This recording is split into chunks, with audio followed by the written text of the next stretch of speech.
How to add or remove a music playlist to the Favorites tab on the Samsung Galaxy S24 series. First, tap on the Home button to go back to the home screen. And on the home screen, swipe up to go into the apps screen.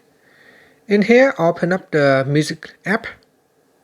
Next, we go back to the main Samsung Music homepage. At the top here, tap on Playlist. Then go down and open up a playlist.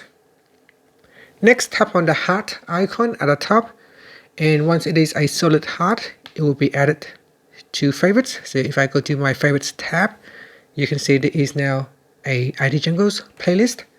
If you want to remove it, just open up the playlist from favorites and then tap on the heart icon.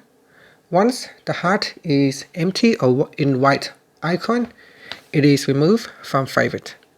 And that's it. So that is how you can add or remove playlists to favorites on the Samsung Galaxy S24 series. Thank you for watching this video. Please like and subscribe to my channel for more videos.